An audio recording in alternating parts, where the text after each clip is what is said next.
There's no feeling more intense than starting over. If you deleted your homework the day before it was due, as I have, or if you left your wallet at home and you have to go back after spending an hour in the commute. If you won some money at the casino and then put all your winnings on red but it came up black. If you got your best shirt dry cleaned before a wedding and then immediately dropped food on it. If you won an argument with a friend and then later discovered that they just returned to their original view. Starting over is harder than starting up. If you're not ready for that, like if you've already had a bad day, then what you're about to go through might be too much. Feel free to go away and come back.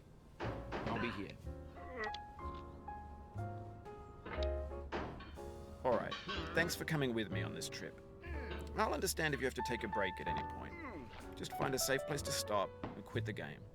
Don't worry, I'll save your progress, always, even your mistakes. This game is a homage to a free game that came out in 2002, titled Sexy Hiking. The author of that game was Jazuo, a mysterious Czech designer who was known at the time as the father of B games.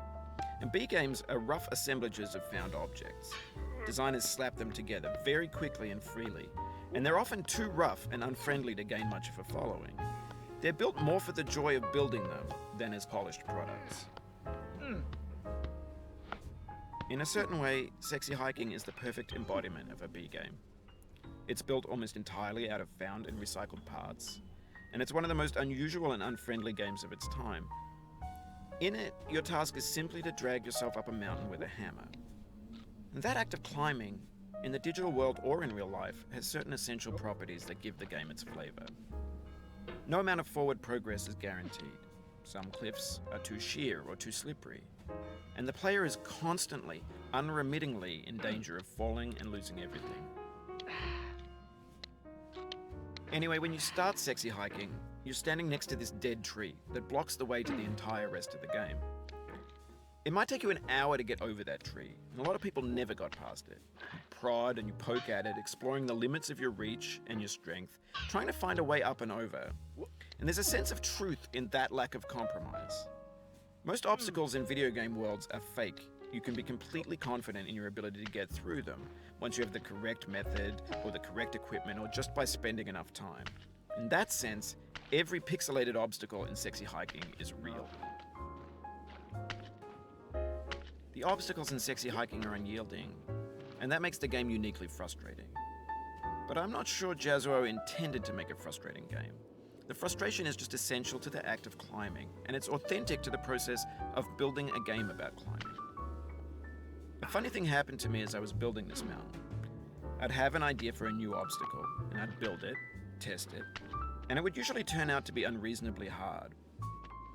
But I couldn't bring myself to make it easier. It already felt like my inability to get past the new obstacle was my fault as a player rather than as a builder. Imaginary mountains build themselves from our efforts to climb them, and it's our repeated attempts to reach the summit that turns those mountains into something real. When you're building a video game world, you're building with ideas, and that can be like working with quickset cement. You mold your ideas into a certain shape that can be played with, and in the process of playing with them, they begin to harden and set until they're immutable, like rock. And at that point, you can't change the world. Not without breaking it into pieces and starting fresh with new ideas.